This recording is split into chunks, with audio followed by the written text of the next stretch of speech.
7 things humanity lost forever did not all disappear in flames. Some were burned deliberately. Some were abandoned one shelf at a time. Some were protected so carefully that secrecy destroyed the chain of knowledge. One was harvested until even its identity became uncertain. Another survives in museums, complete enough to touch, but not complete enough to read. A language remains in scattered word lists without the living voices that gave those words meaning. And an art form created by modern machines decomposed inside its own metal cans. These are not 7 versions of the same tragedy. They are 7 different failures of memory. Together, they reveal a disturbing truth. An object can survive while the knowledge inside it dies. The journey begins with a page whose surviving colors make the loss around it even harder to measure. In 1562, at Mani on the Yucatan Peninsula, Franciscan authorities organized an auto de fe against Maya religious objects and books. Diego de Landa later wrote that many books were burned because they were believed to contain superstition and falsehood. The surviving description is brief. The consequences were not. Maya books were not bound volumes in the European sense. They were screenfold manuscripts made from prepared bark paper, coated to receive mineral pigments and soot-black ink. Scribes organized signs, images, numbers, and calendrical information across folding surfaces that could be opened as sequences or studied page by page. Surviving codices preserve astronomical tables, ritual cycles, and complex calculations. They demonstrate that a single manuscript could unite observation, mathematics, theology, and political memory. What else vanished is impossible to inventory.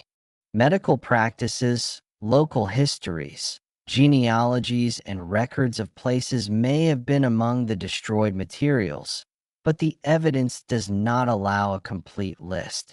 Only 4 pre-Columbian Maya codices are generally accepted today.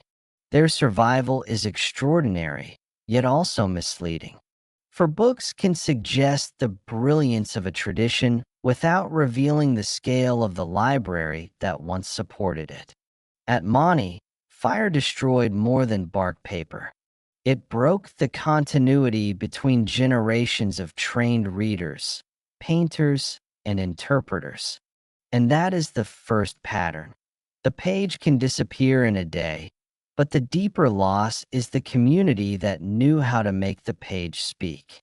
Alexandria presents a different problem because its destruction became more famous than its history.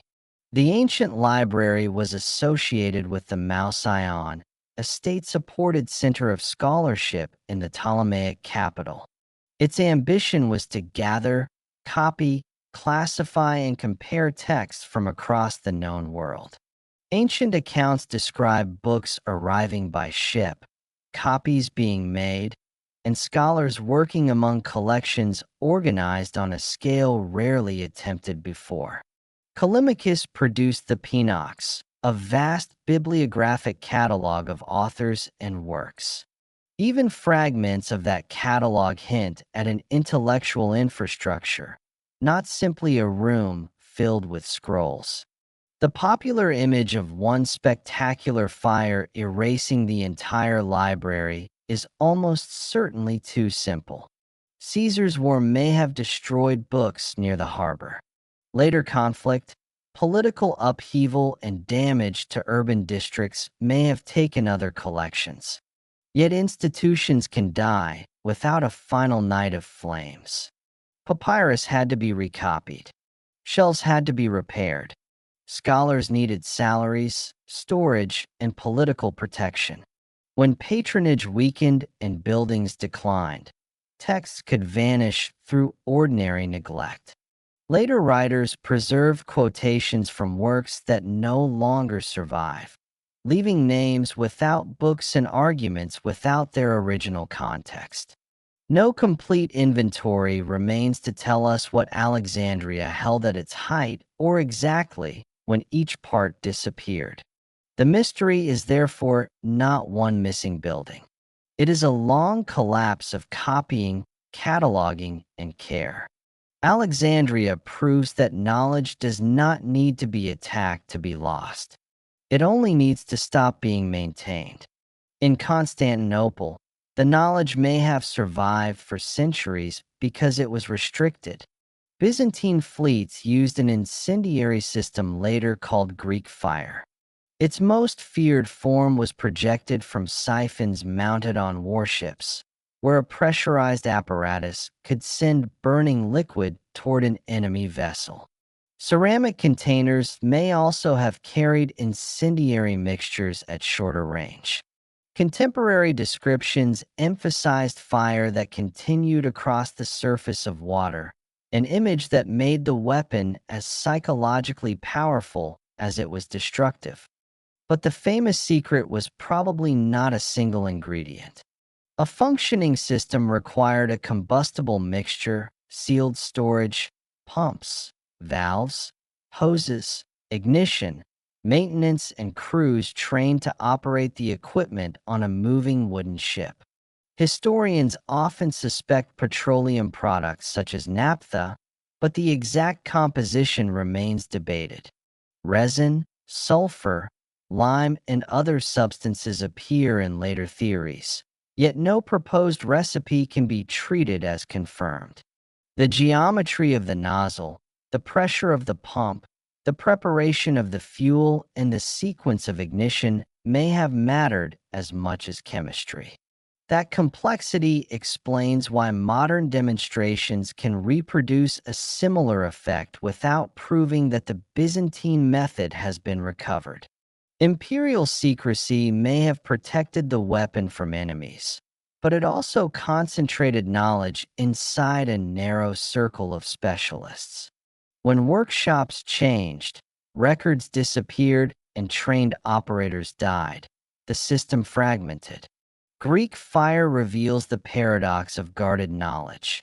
Secrecy can preserve a technique for a time, then make its disappearance almost complete. Near ancient Cyrene, in present-day Libya, an entire economy depended on a plant known as silphium. Its image appeared so often on Cyrenaic coins that the plant became a symbol of the city itself. Ancient authors described it as food, seasoning, medicine, and a source of valuable aromatic resin. Harvesters cut the stalk and collected material traded across the Mediterranean. The plant's power came partly from geography. It was associated with a limited growing region along the North African coast, and ancient reports claimed that attempts to cultivate it elsewhere failed. That dependence on wild stands made abundance profitable and fragility unavoidable. Heavy demand, grazing pressure, and environmental change may all have contributed to decline. By the Roman period, silphium was rare enough to generate the story of a final stalk presented to Nero. Tradition preserves that image, but tradition is not a botanical specimen. No securely identified preserved plant remains for modern analysis. Several living species of Ferula have been proposed as relatives or even possible survivors, but the identification remains unsettled. This makes silphium more than a story of extinction. It is also a story of lost classification. Humanity may have destroyed the plant, or the plant may still exist under a name that no longer connects it to ancient descriptions. Either way, the original chain linking landscape, harvesters, merchants, physicians, and consumers has been broken. The coin survives. The certainty does not. In the Andes, the archive survived in a form that many outsiders did not recognize as an archive. Inca administrators used khipus, main cords carrying pendant strings whose knots, positions, colors, fiber types, twists, and attachments could encode structured information. Many khipus clearly record numbers through a decimal place value system. Different knot forms and their position on a cord can represent units, tens, hundreds, and larger values. This was not an isolated curiosity.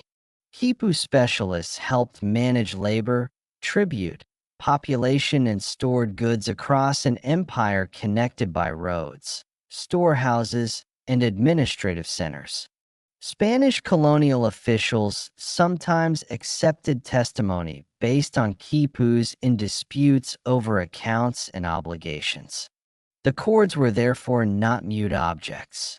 Trained people read them, explain them, and use them in public administration. The unresolved question is how far the system extended beyond numbers.